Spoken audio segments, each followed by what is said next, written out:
अपने आप में मस्त हो जाता है। अपने आप में ही रमना है, अपने आप में ही रमना है। आपा खोए आपको चीने, तब पावे पद निर्वाणा।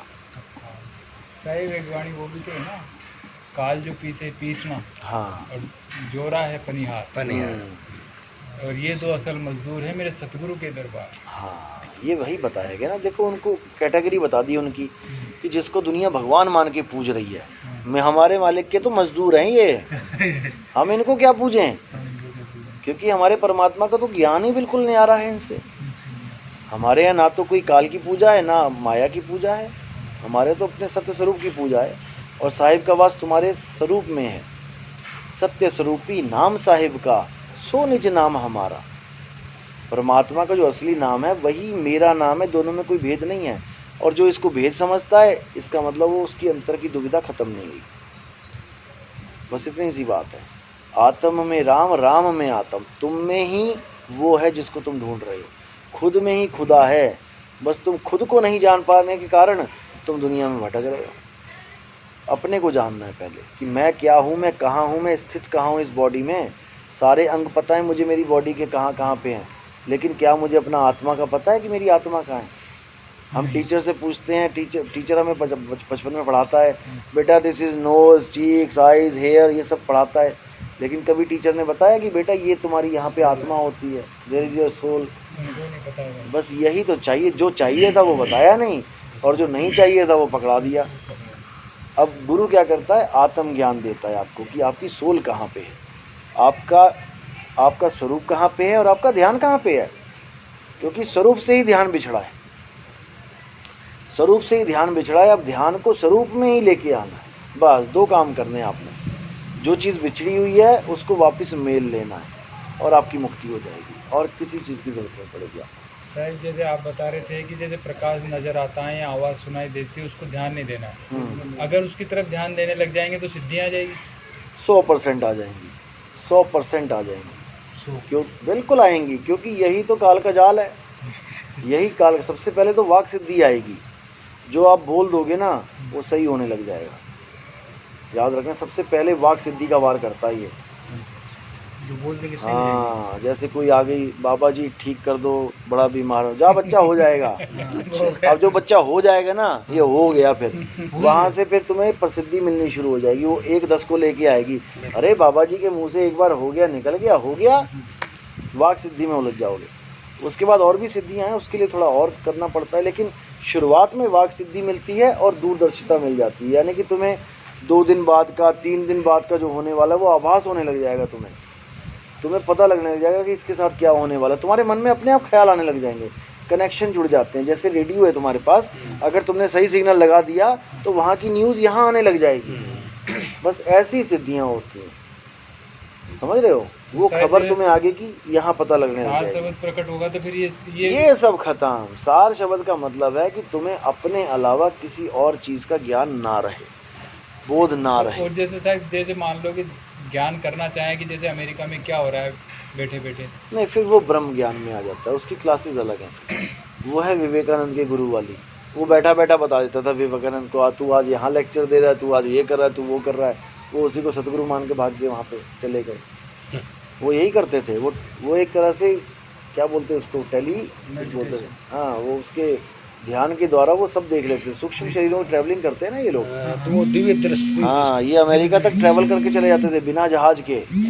ट्रैवलिंग, हाँ, ट्रैवलिंग करते हैं ना, ये एस्ट्रल वर्ल्ड में ट्रैवलिंग करते हैं सूक्ष्म शरीरों से निकल के। क्योंकि कई वक्त इसी असमंजस में है कि जैसे सार शब्द प्रकट हो जाता है तो उसके बाद में सिद्धियाँ तो आनी चाहिए। नहीं भाई, ये पास भी आई थी, कबीर साहब के पास, इनके पास पहले से थी। जब पहले भक्ति करते थे ना ये लोग काल भगवान की, यानी कि गलत भक्ति करते थे, तो इनके पास पहले से, मदन साहब के पास भी तो थी। मदन साहब के पास अष्टांग योग सिद्ध थे वो, लेकिन तब सार शब्द नहीं था इनके पास। जब सार शब्द आ गया तो उन्होंने सब कुछ त्याग दिया। त्याग देने का मतलब होता है कि तुमने सिद्धियां भी त्याग दी, अब कुछ नहीं है तुम्हारे पास, ठीक है ना। लेकिन जब तक नहीं है सार शब्द, जब तक तुम खूब सिद्धियां घुमाओगे। गरीबदास जी महाराज तो साहब वो तो बचपन में ही उनको साहिब मिले, तो उनको भी तो सिद्धियाँ आ गई थी। नहीं, देखो ऐसा होता है, गरीबदास जी महाराज को ये तो है नहीं कि पहली बार इस दुनिया में आए और उनको साहिब मिले। पिछले और आज राजू नरकम इसीलिए बोला है, हमारे हर जन्म के साथ हमारे पिछले जन्मों के संस्कार जुड़े रहते हैं। हमें सिद्धियां मिलनी है या हमारी बर्बादी होनी है, हमें मान मिलना है या हमें अपमान मिलना है, ये सब तुम्हारे पिछले संस्कारों का खेल है, सब का सब। तो साहब कई भगत मिलते हैं, जैसे जय गुरुदेव वाले भी मिलते हैं, उनसे आप चर्चा होती है तो वो यही कहता है कि भैया लिखा होगा तो गुरुजी मिल जाएंगे और पार हो जाएंगे। वही बात है, लिखा होगा तो ये बिल्कुल सही बोलते हैं, लिखा होगा, लेकिन परमात्मा ने हमें आंखें क्यों दी? वो भी कहता था तुम चलोगे तो सड़क पार ही हो ही जाओगे, आंखों की क्या जरूरत है? अगर लिखा होगा तो हम बिना आंखों के पार हो जाएंगे। लेकिन प्रयत्न ही नहीं करते साहब। यही तो मैं कह रहा हूँ, अब लिखा है कि आज खाना मिलेगा तो तुम घर से निकलो ही मत, काम पे लिखा होगा तो मिल जाएगा, लेकिन फिर भी हाथ पैर तो हिलाते हो ना भाई। इसलिए परमात्मा ने विवेक बुद्धि दी है तो इसको यूज़ तो करना है ना। हमें क्या बताया जा रहा है, कहाँ जोड़ा जा रहा है, अगर हम विचार नहीं करेंगे तो इंसान चोले में आने का फ़ायदा क्या हुआ? कोई फ़ायदा नहीं।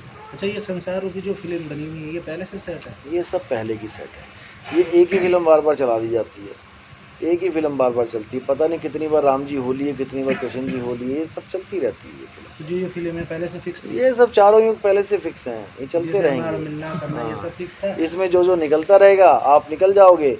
जैसे रामलीला पहले से फिक्स है, हर साल होती है ना, लेकिन राम बदल जाते हैं हर साल, रावण बदल जाता है, लेकिन रामलीला फिक्स है। अब जैसे मान लो मुझे इस फिल्म से आप इस जन्म में से मुक्त हो गए, अब किसी और को आपका रिपोर्टर का वो मिल जाएगा अगली बार। और कोई और बैठा होगा यहाँ पे, सोच रहा होगा भैया मेरी मुक्ति कब होगी, जैसे अब आप सोच रहे हो।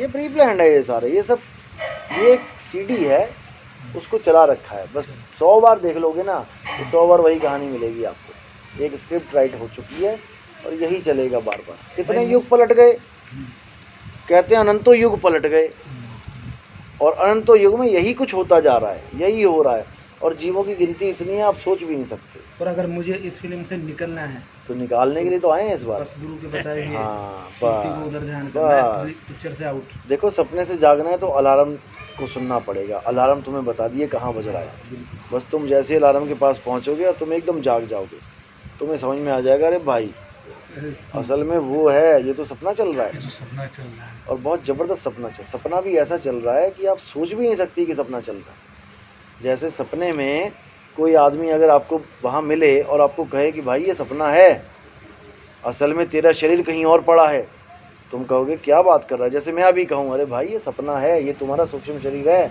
तुम्हारा शरीर तो वहाँ पड़ा है, तुम कहोगे क्या बात कर रहे हैं यार, ये शरीर है मेरा। जबकि यहाँ से अभी जागोगे तो वहाँ पहुँच जाओगे अपने आप। बस ऐसे ही हम यकीन नहीं करते हैं कि ये सपना है, इसीलिए उलझे पड़े हैं।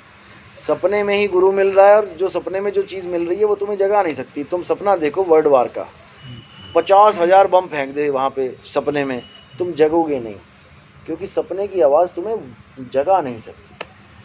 सपने की आवाज़ सपने तक ही सीमित रहती है। अलार्म बजता है वो सपने को चीरता चला जाता है अंदर तक। जब आप सोते हो ना और जब अलार्म बजता है वो तुम्हारे सपने को चीर के तुम्हें खींच के ले जाता है कि उठ 4 बज गए हैं। कितना ही गहरा सपना देख रहे हो तुम। अलार्म जगा देता है, वो जा सकता है अंदर तक, क्योंकि वो शब्द रूप है, वो भी तो शब्द रूप है ना, वो भी शब्द है, जा सकता है वो अंदर तक। ऐसे ही शब्द गुरु है, वो हर सपने के अंदर जाके तुम्हें खींच के ला सकता है, इतनी ताकत है उसमें। लेकिन तुम सही जगह सूरत रखो, बस ठिकाना से सपने में मत लगा देना ये सब सपना ही दिख रहा है। गुरु जो दिखे सो माया। आज आपने बता दिया हमारा काम, बस उससे चूक गए तो आ गए, बस ये समझ लो, उससे चूक गए तो आ गए। चूकना नहीं है, बस और कुछ नहीं करना, चूकना नहीं। चलो बहुत बोल लिए, थोड़ा पानी पिला दो भाई।